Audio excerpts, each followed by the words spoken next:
Hello, everyone. Welcome to the Find a Moment podcast, where we navigate the space between ideals and everyday life. We are your hosts, Gretchen Roberts and Jennifer Ford, and we look forward to finding a moment with you today. Hey, welcome back to Find a Moment. We are coming in with another episode. We just started a new series called Meet the Artist. This will be our third episode. Is that right? Mm-hmm. Our third episode in this series. So if you haven't listened to our intro and then also our interview from last week with my daughter Amelia, I'd love for you to go back and check those out too. We have a special guest with us today, and we actually got to hear from his mama last season. But Gretchen, I'd love for you to set this up for us. Yes.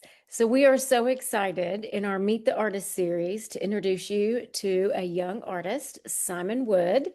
He is from Illinois, and I'll let him tell more about himself, but I have been friends with his mom since we were two, I think we decided. So it has been a joy to watch him just from the sidelines to grow into this amazing artist. So Simon, welcome. Thank you. Hi. Hey. Um, yeah, so should I just go ahead and give the Yeah, jump on in. background? Tell us about Okay. yourself. Okay, so I live in Illinois, tiny little town. My mom probably talked about it when she was on here. Both my parents are excellent musicians. My dad studied piano in college. I love music from the get-go. We have the oldest recording of me writing a song is when I was 3. My mom wouldn't let me paint because we were about to have dinner, and I was very upset about that. So I wrote a little song about that. That is Um, amazing. yeah. And then when I was 5, my dad started giving me lessons. And then around 10 or 11, I kind of stopped having lessons with him weekly, but kept playing and picking up more instruments. Yeah, I didn't continue having lessons, kind of just took it into my own hands and made it fun, was basically, Yeah. um, I mean, it was always fun, but I would say the first time I really decided like, oh, I really want to like write more songs. Like this isn't just a funny little thing that I do sometimes. Like I actually really enjoy this. There was an album that came out. It was Olivia Rodrigo's first album. And it was so, I listened to it and I remember it was so angry and I loved it. And I was like, oh my gosh, she's like, I just loved that like she could take certain things that like maybe she wouldn't normally say out loud or that sound too dramatic, I guess, I don't know. And she can make them into something cool that people can enjoy and something that people can relate to. And I just thought that was amazing that you can take something that you have bottled up and you can make it something entertaining. You can make it something really cool. Mhm. And I loved that. And so I started writing a lot more. And that was when I was in junior high, I think. And so it turned into a little bit more of a serious hobby. And then my brother started looking at music schools in Nashville. And when I started hearing about the different people he was meeting down there and the things he was doing, I was like, oh my gosh, people actually get paid to do this. Like you can, this isn't just like an unrealistic thing that only famous people do. Like people make money by being musicians, and that's something that I can do. So at that point, it really turned into like, okay, I'm actually gonna start working towards this. So I started writing more. I made a music account on Instagram and TikTok, and I started posting. Not an influencer by any means, but it gave me something to like practice and something to keep me working on it because there were people I don't have like a crazy amount of followers, but people I know were reaching out to me and saying like, "Hey, I love what you're doing. That's super cool." And it kept me moving on it. So, and then yeah, now I'm a senior in high school. I'm gonna go to music school in Nashville, like my brother, and Wow. yeah, that's where I am. That is so amazing. So what was the first instrument that you started to learn? Piano. That was what my dad gave me lessons on was piano. But also he approached it from a theoretical side. So we did theory lessons each week too. And that Wow. was kind of the basis for how I learned everything Mhm. else. Over the years, I've just been able to kind of pick things up because I've had that basis of Mhm. not just knowing like how to read music, but understanding the technical side of music. Wow. And how old were you when he first started giving you lessons? I was 5. Wow. Mhm. And then what instruments have you since started playing or So, enjoy playing? so when I was 10 or 11, my brother and my dad, and then YouTube a little bit too, started teaching me drums and started Mm. working on that. And then when I was 12 or 13, I started playing drums at school. also when I was 10, I started playing saxophone in my school band. So that was another one. And Shout out to then, your mom. yeah, yeah. And my dad, they both played in high Oh, he school. played sax too. That's Yes, he did. awesome. Yeah. So I did that at school. I wanted to start learning guitar at that point. My dad wouldn't let me because he said my hands were too small. Oh, So he wow. didn't want me to have to relearn how to move my hands when they grew. Hmm. So my parents got me a ukulele for Christmas. I didn't think that was the same thing. Um, but I learned ukulele because it was the closest thing to guitar that I was allowed to play. And then when I was 13 or 14, I started messing around on guitar and then like picked that up more too. So yeah, so now piano, drums, guitar, ukulele, and saxophone, I guess. Wow. And do you have a favorite?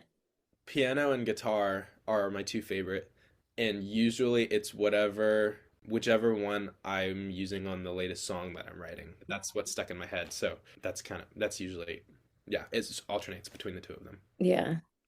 Do you find that you're equally able to sing and play with both of those? They're different. I am more I'm capable of more things on piano just because I've been playing longer and because I was classically trained when I was younger. I can't read music anymore. Completely forgot how to do that. But Mm. I mean, I know how, but it's just difficult. I kind of have to plunk through it and I'm very clunky. But I'm more like technically capable on piano, but Mhm.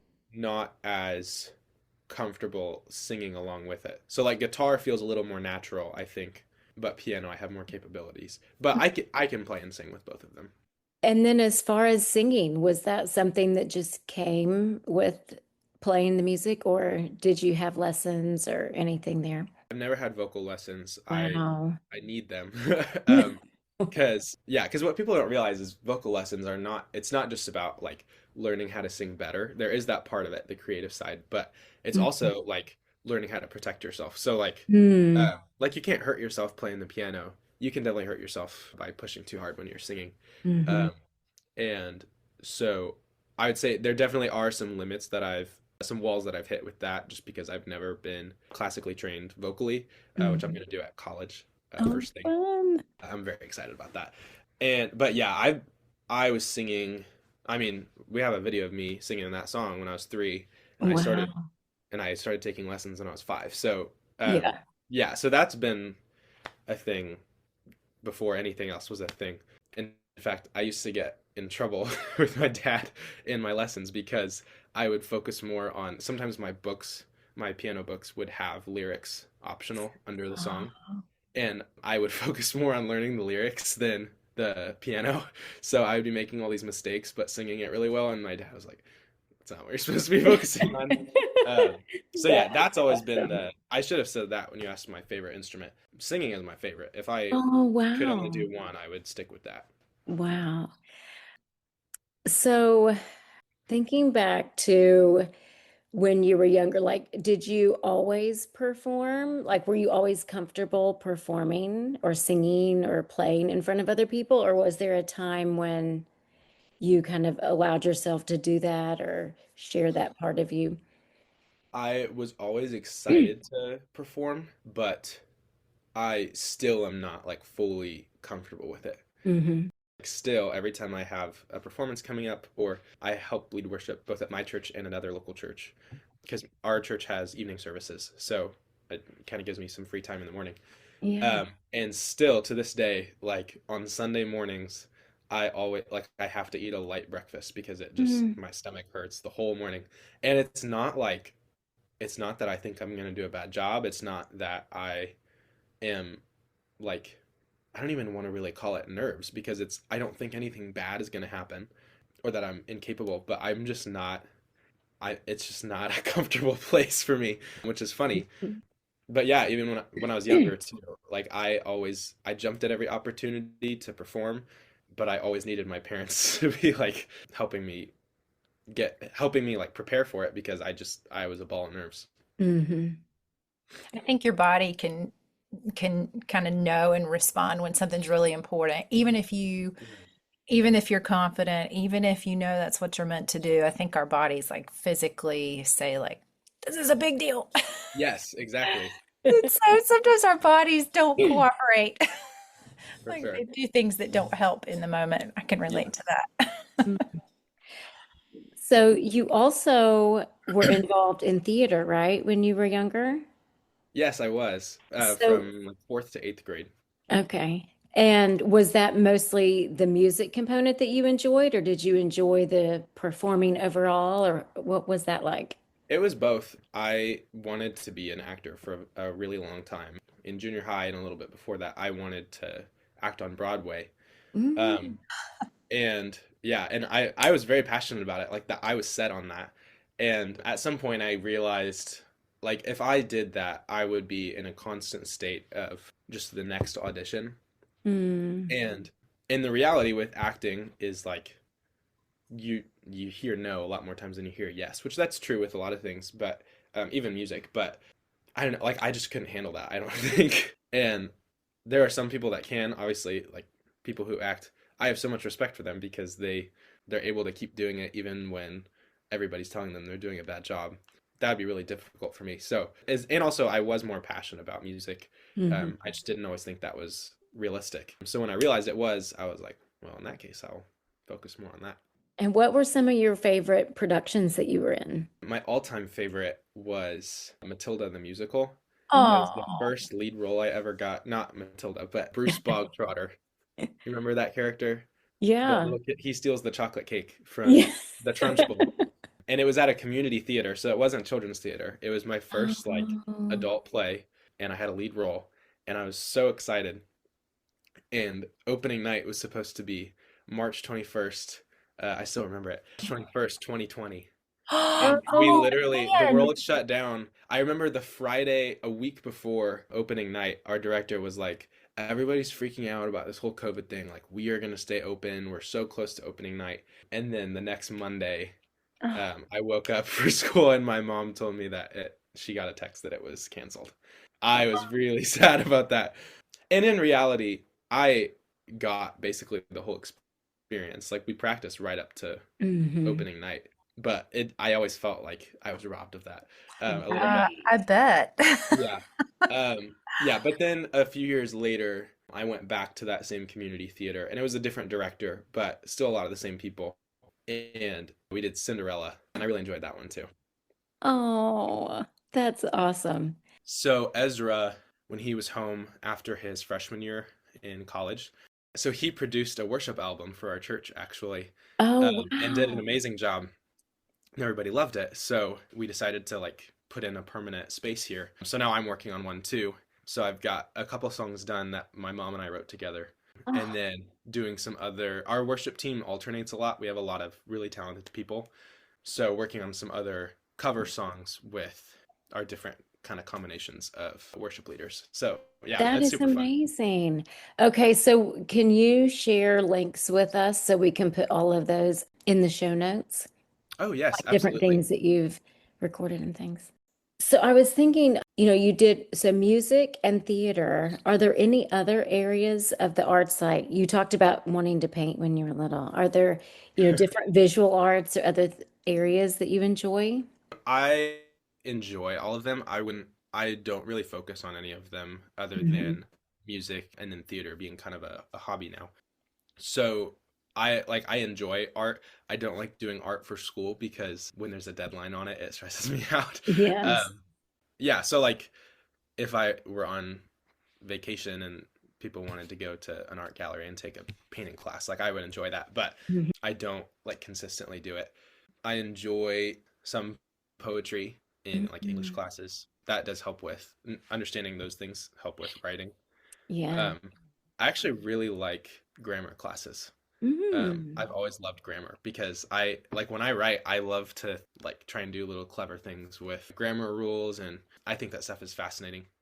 That's so neat. So that definitely goes along with writing lyrics and things like that. Mhm. So, speaking of school, how have you over the years balanced classes, school, exams, all those things with your pursuit of music and the arts? It's hasn't been incredibly difficult. I don't play sports, so that helps. I mean, well actually that's not entirely true. Freshman through junior year, I played soccer, but we have a pretty short season here, so Hmm. it wasn't too time consuming. This year, just because it's my senior year and I'm working on some different projects for my church, for myself, I end up not playing soccer.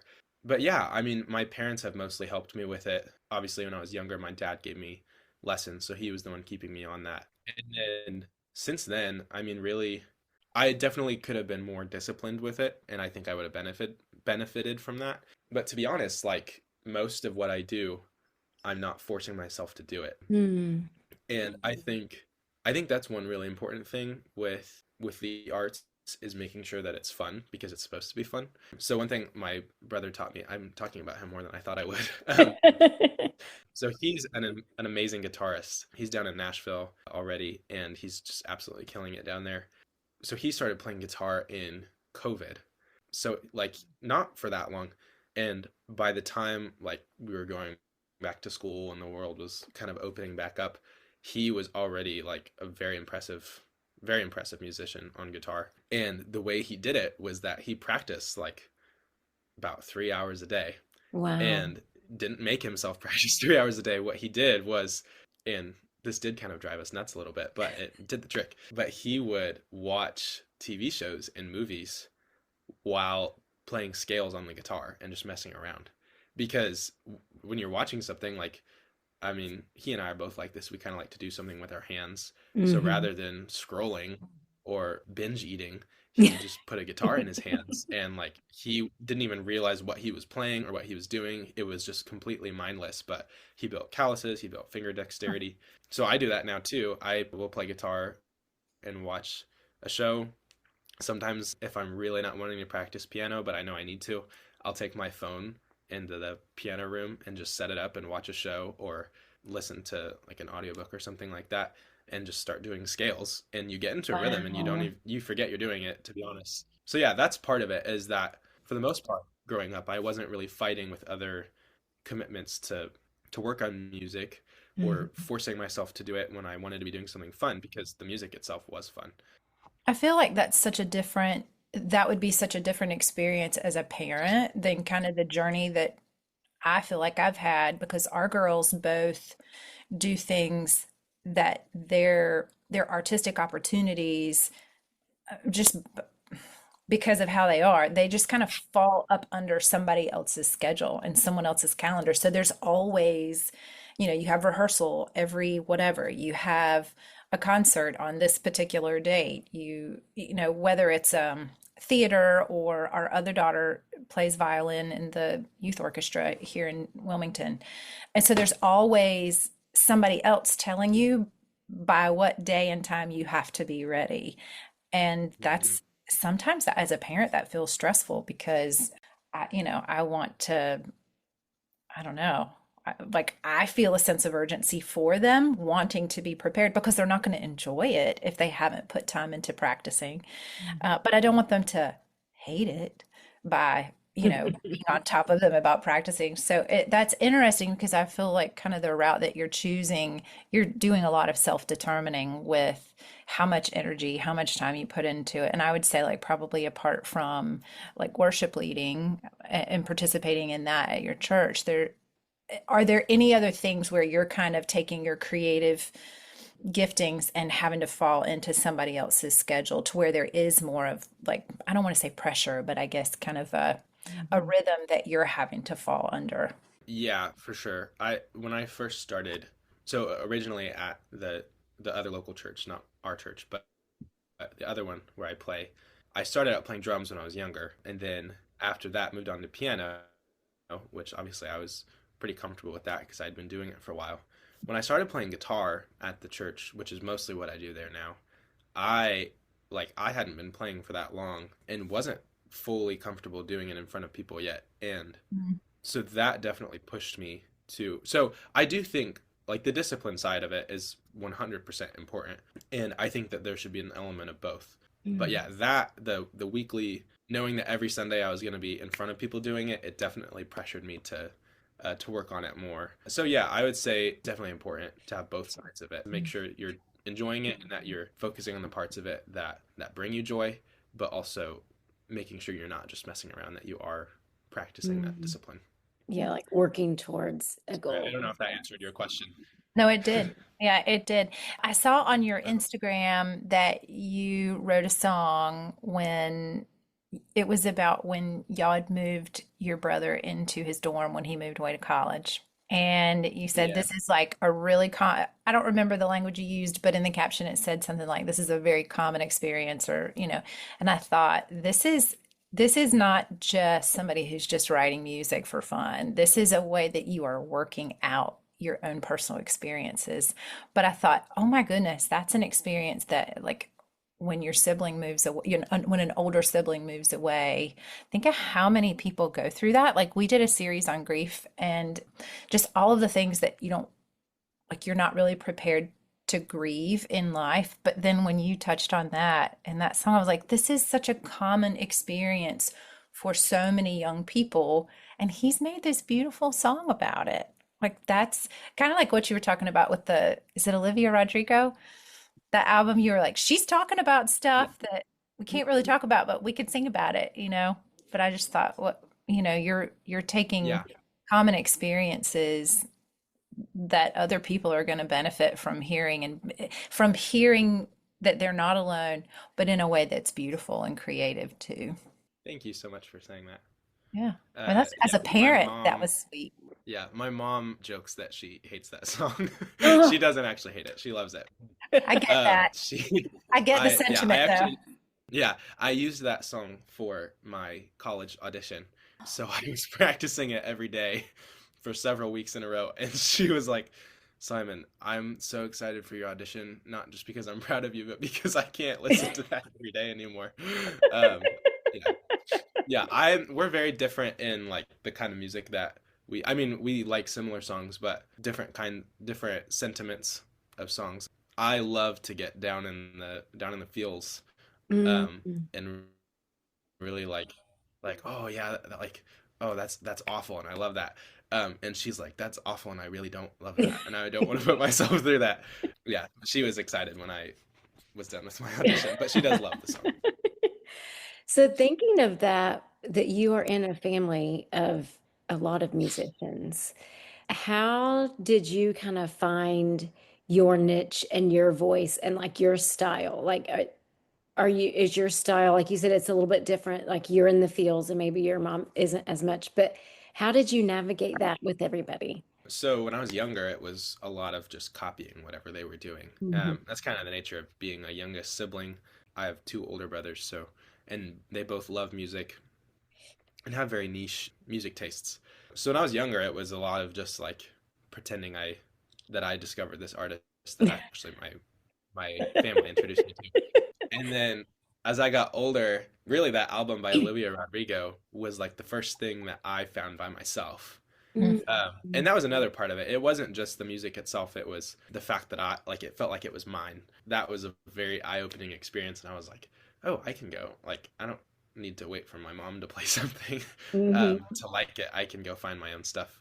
And yeah, I mean, social media is a big way that I found a lot of artists that I like. I mean, there are pros and cons to social media. I could talk about that forever. But one pro is that it has drastically changed the music industry, and it's a great way to find things that you're interested in. That's how Instagram is designed, is to figure out what you like and give you more of it. And again, pros and cons. Right.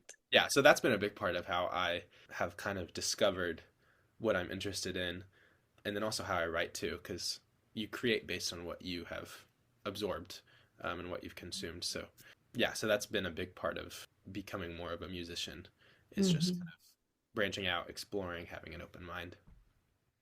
And have you felt the freedom in your family, like with everybody having musical abilities? Does everyone kind of find their own niche? Yeah, we all have certain things that we are particularly interested in, but we overlap quite a bit. Hmm. There are several artists that we like. My brothers and I just grew up listening to in the car. One that actually my oldest brother introduced to our family is Ben Rector.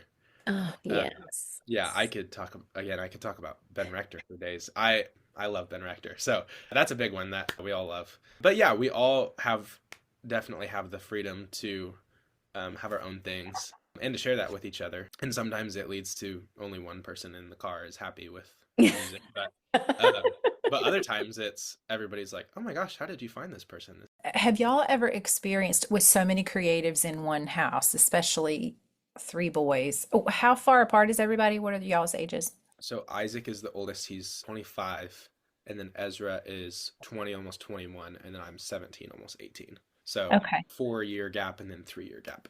Okay. Have you guys ever experienced like competitiveness, like any competition between y'all growing up, needing spotlight time in the family, or kind of feeling like, oh, you know, y'all prefer this over that, or do you feel like that was pretty well balanced and your parents were magically able to make everybody support one another all the time? Because I have not learned that yet. I don't have that Um, secret yet. well, so a few factors to that. One, I think the fact that we're a bit farther apart in age than most Yeah. families eliminated a little bit of that. And so we felt a little bit less like peers and like we had to prove ourselves. And our Mm. parents always did, I appreciate they did a good job of explaining to us, like they had to explain this to me a lot. Your brothers are going to be better at you than things because they've been on the earth 7 years longer and 3 years longer than you. So like they are better at things than you, and that's fine. And as we've gotten older, and like obviously as you get older, age gaps feel a bit smaller. So now we have certain things that we excel at. And at this point, like we're just excited for each other, really. Ezra, and also none of us are doing the exact same thing. So that Yeah. helps. Like Ezra, he's an insane guitarist, and like everybody in our family can admit, none of us are ever going to be as good at guitar as he is. He's very good. And my dad's really good, Isaac is really good, and I'm really good. But we're all like, oh yeah, Ezra's the guitarist. He's really good at that. Isaac he's a writer. He's been doing journalism for a little while now, and he's amazing at that. We're just excited for him about that. And then I'm kind of more of my dad calls it artsy fartsy sometimes. um, yeah, or like a little, I think sometimes he calls me, what is it? A butterfly that doesn't know what flower to land on.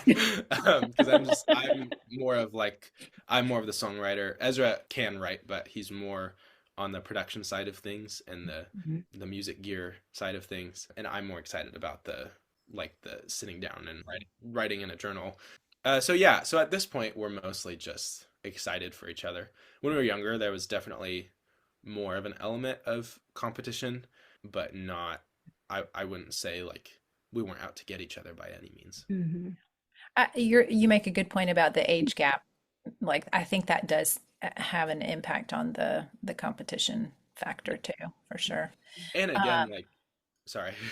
no, go ahead. I want to Uh, hear what you were thinking.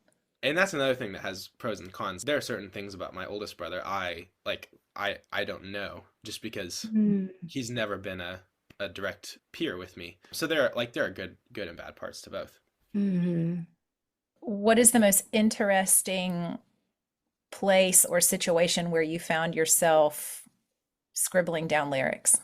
It's usually when I'm just like going about daily tasks and I'm trying to Mm. focus on something else, Mhm. and then something keeps like bothering me. So when I'm walking my dog, a lot of the time I'll be walking down the street at like 10:30 at night and I'm like humming into my phone. Oh. And I'm like, if somebody else were walking by, they would definitely have their phone app pulled up just in case. I look a little weird right now. And then like, I mean, in the shower when I'm trying to go to sleep, Mm. trying to Mhm. do homework, yeah, that's usually when it's bothering me. It's very inconvenient, but And so does it feel like it's almost this narrative in your mind that is unintentional? yeah, kind of. Wow. Um, when I was younger, it was making up stories in my head. Mm. My parents would always catch me like I was just kind of off in another place trying to like write a story in my head. And then now that kind of translates into songs. So it's either like a melody stuck in my head or a concept for a song that I'm working on. But yeah, I usually have lately I haven't been doing as good of a job writing just because of school kind of getting in the way. Not getting in the way, but just being I've been busier lately, so not as much lately, but when I am doing a good job of writing all the time, like I always have it in the back of my head Mm. regardless of what I'm doing. What would your dream job be? being a music artist, so releasing music under my own name, touring ideally, not like an insane level of fame. Like I don't want to be like I want to be able to go to Walmart by myself. Um, but like yeah, just knowing that like my music is doing something for a lot of people, and Hmm. yeah, so that would be my dream job, and getting to do it like under my own name, so not just like giving my music to somebody else, but getting to make it mine. Yeah. I love the getting, I want to be able to go to Walmart. Love that. Without being hounded by all the Yeah, Yes. fans. yeah, I don't think I'll ever have that problem, but we'll see. Oh, I don't know. So, what was did I see correctly on Instagram that you won a songwriting contest recently? Yeah, last about a year ago actually, Okay. at Lipscomb University, which is where my brother's going and where I'm most likely going this fall. Yeah, they have my mom just came across it on Facebook, and it's just an online songwriting contest. Anybody who's listening, if they or somebody they know in high school is interested in that, I mean, yeah, I could give you that link too afterwards. But yeah, you really just fill out a Google form and you put down a link to your song, and then they judge it. It's a very easy process. But yeah, so I didn't think I would, but I won that contest, which was really fun. They sent some recording equipment as a reward, and I use Wow, it all the time now. So yeah, it was a really cool experience. that How is did you decide what song to submit? When I found out about the contest, I wasn't sure which one I wanted to do, and we were actually in Nashville visiting my brother one weekend. And while we were there, we stopped by Guitar Center, and I saw a guitar that I had wanted for the longest time, and it was on sale. So I bought it, and I'd been saving up. So finally, I had my own guitar. I had been using my dad's. On the car ride home, I thought I want to write a song on my new guitar. Like that just seems like a good way to christen it. So it was a 4 hour drive back from Nashville, and I played like nearly the whole time. And I don't know why my parents were fine with that, but they were. And I was sitting in the back of the car. I couldn't think of a concept. So I said, what should I write a song about? And we had just gotten a text that school was canceled the next day because of snow. So my mom said, write a song about a snow day. And so I did. And I wrote it. It was one of the quickest songs I've ever written. I had it basically done by the time we got home, and still had to kind of work on it later. But it worked out really well. It was a really, like I said, I like to get into the feels when I write. But it was a bit more lighthearted than some of my other songs. But I felt like it had something special to it. So I went ahead and produced a demo, and it was done. So I was like, I guess I'll turn this one in. wow. Yeah, and it won. That's amazing. I can send you an audio file of that one if you want. Or Yes. if you go to the website for the contest and you look at the 2025 Okay. winners, finalists, it has a link to my song under there. Oh, fun. We'll definitely link that in the show notes. Awesome. So we've talked a lot about personality and personality types in our different episodes. I know your mom knows like Enneagram things a lot and your dad too, but do you know your Enneagram number? I'm a four wing three. Gotcha. I was thinking as Pretty classic I love that. songwriter. Yeah. So are you an extrovert though, or are you an I introvert? am, yeah. You're extrovert. Because I know a lot of fours are introverts. Hmm. Which I guess I don't know exactly which one I am, because I definitely do have a social battery and it can drain. But then with certain people, I feel like it fills when I'm around them. I don't know exactly which one I am, but I am a lot more social than most fours that I know. Hmm. I can definitely yap, and I know a lot of fours would rather kind of sit back and observe. So yeah, Well, I was thinking when you were talking about being on the 4 hour car ride, out the song on the guitar and your parents being there, when your mom was at our house visiting, my youngest plays the violin, but he also loves the drums. And so he's always playing a beat on something. And it was all the time, in the background. And I was like, Wesley, can you please, stop for a while? And Jennifer said, I don't even hear that. She said, somebody is always playing a beat or doing something in the background. She's like, let him do it. And so now anytime I ask him to stop, I have Jennifer's voice saying, let him do it. It's great. she loves that. I have been tapping my feet on the ground during a lot of this conversation. Hmm. Oh, it's so great. So, in light of that, what would be some advice that you would give to parents who have a creative child or want to foster creativity in their child? Like, what would be some advice that you would give? I would say make it make it fun. And that doesn't mean that like you can never tell your kid to practice when they don't want to. Like if you didn't do that, they wouldn't practice. So, and like I said, my dad, I mean, I feel like it's a pretty classic trope of like the parent trying to get the practice or the parent trying to get the child to practice.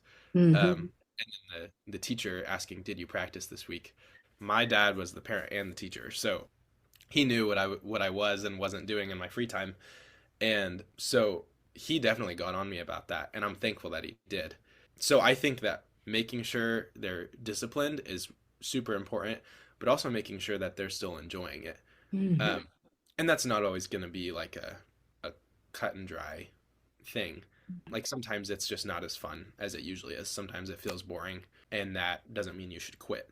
But I think specifically with guitar, and I mean this applies to anything, but I know for me with guitar, the first things that I started doing on guitar were not scales. It was like just looking up how do I play this song by Taylor Swift? How do I play this song by Ben Rector? Like I just found the songs that I liked and that I wanted to be able to play and I figured them out.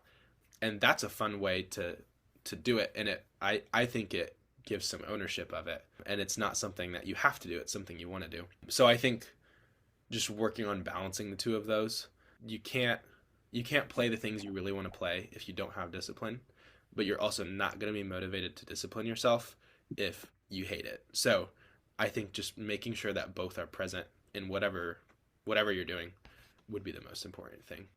That's awesome. Such good advice. And what about for younger people? So if younger people are listening and they're thinking, oh, I would love to put all this stuff in my head to lyrics or write a song about it, or, how do I do this with schoolwork and all the things? Like, what kind of advice would you give for younger people? I would say, not to quote Nike, but just do it. For the longest time, I thought it was a very, like, it was a specific process or you had to, like, learn how to do it. To write a song, you literally just write a song. And the first time you do it, it's going to be a bad song. Like, I've written way more bad songs than I've written good songs. And I'm still not great at this, but like a lot of musicians will tell you, the way to get good at writing songs is to write a lot of really bad songs because like you're not going to be able to get a good song idea out if you're so focused on it being perfect. The goal is to just kind of get it out of your system and then go back in and correct. And the more times you do that, the less you're going to have to correct because you'll kind of train yourself to think, you'll train yourself to have better ideas Mm, if you just keep having ideas and then hmm. so I'd say that's the biggest thing is not thinking like, oh, I'm gonna sit down and I'm gonna write a song and try and make it good when I write it. Then you're never gonna finish the song. And a lot of times bad ideas turn out to be really good ideas once you get them on paper. And sometimes good ideas turn out to be bad ideas. So like it doesn't matter what kind of idea you try to have while you're writing. Mhm. You don't know how it's gonna turn out until you do it.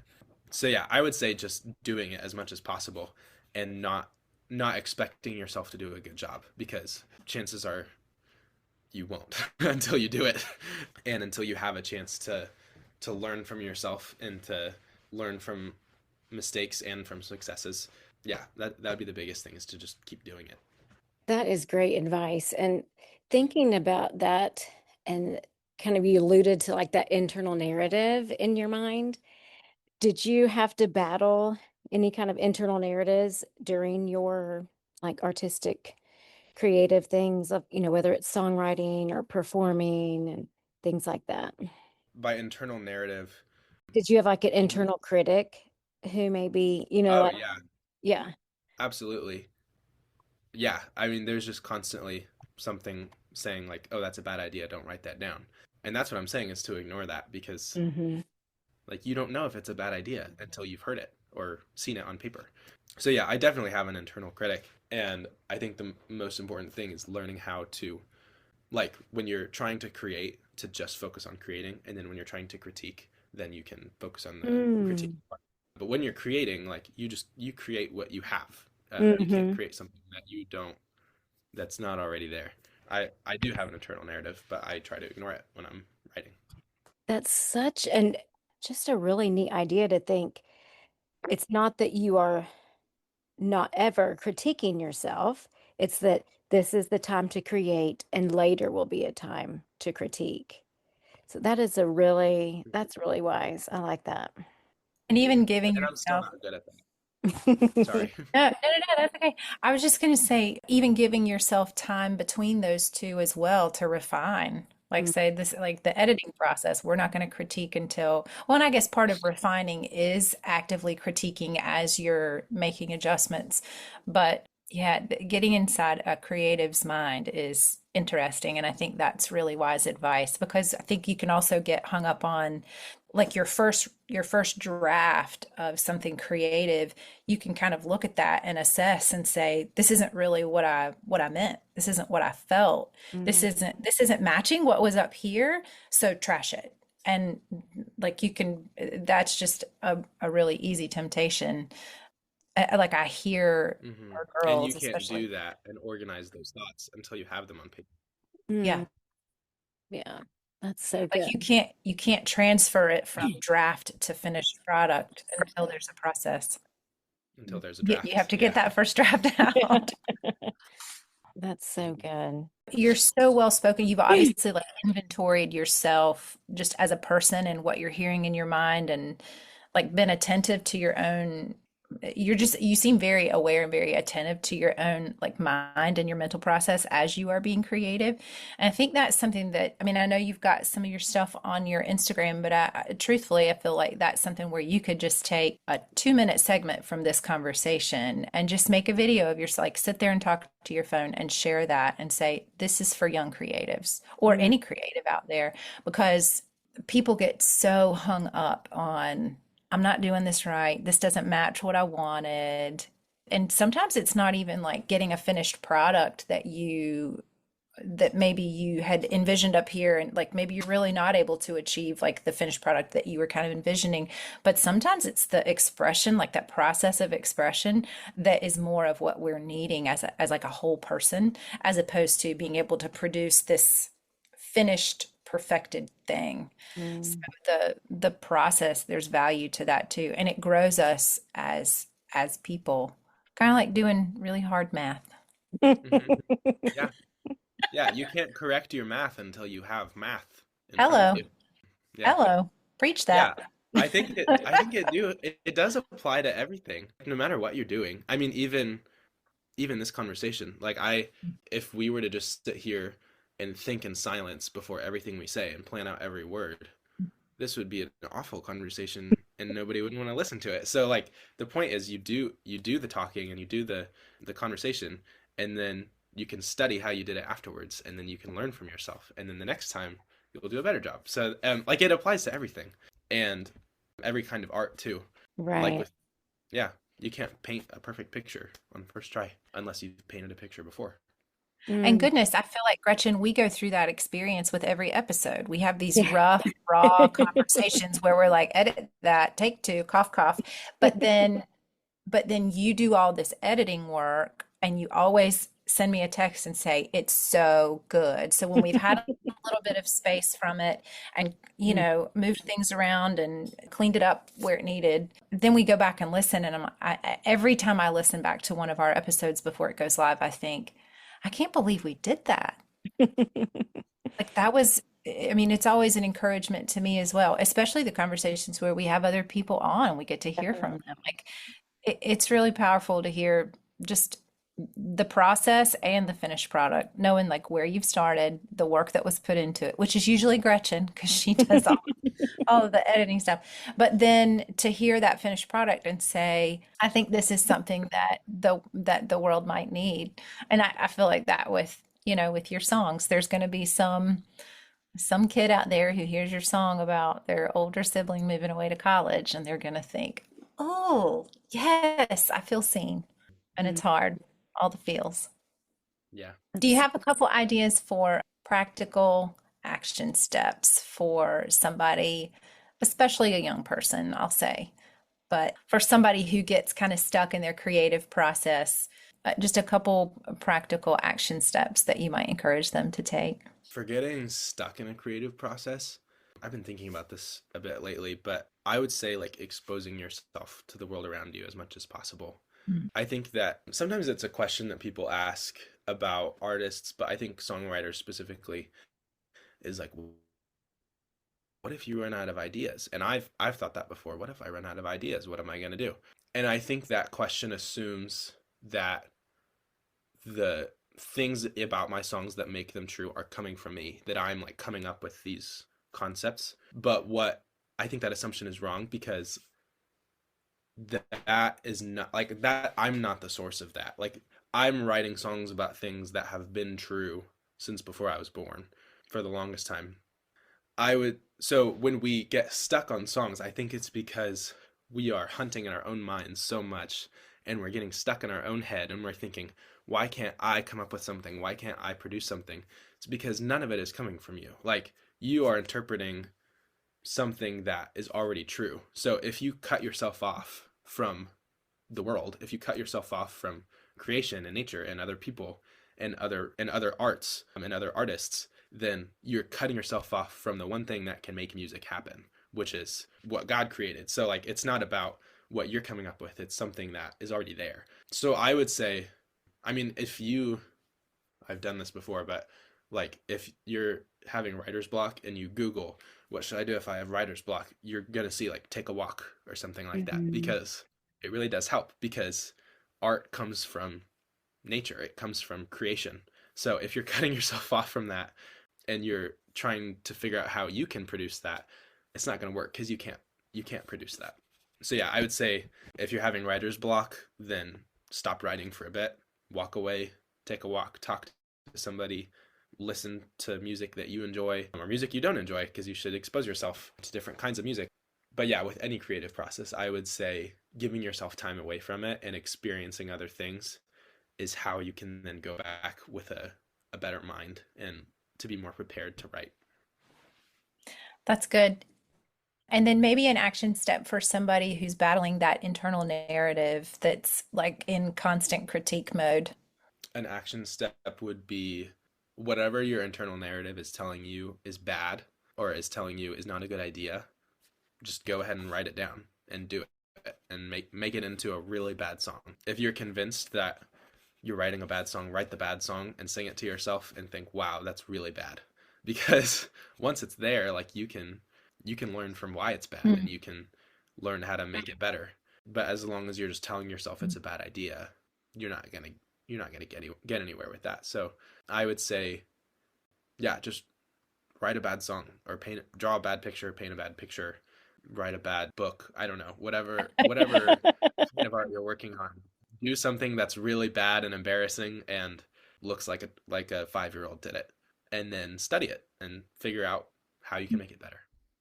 That is such a different way to view something that's bad, because I think our like kind of our reflex reaction is when we think of something bad, we just want to run from it, right? Avoid it, ignore it. It doesn't exist, especially if it's something that's come from us and it's created, because then that also kind of there's like this personal, it feels like it's part of us that's bad.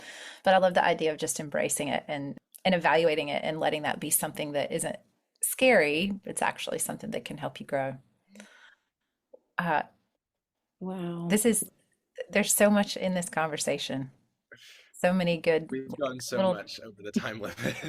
Well, we uh, are so thankful for you and just your willingness to be open and share all of these ideas and just your process through it all. And I'm so excited to see what happens when you go off to college this fall and all of the doors that will open. And we would love to let listeners know where they can find you. So, what is kind of the easiest place for them to find you and your music?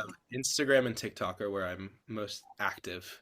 Okay. And both of those are Simon Wood underscore music, all lowercase. Somebody else took Simon Wood music without the underscore, unfortunately. I'm stuck with the underscore.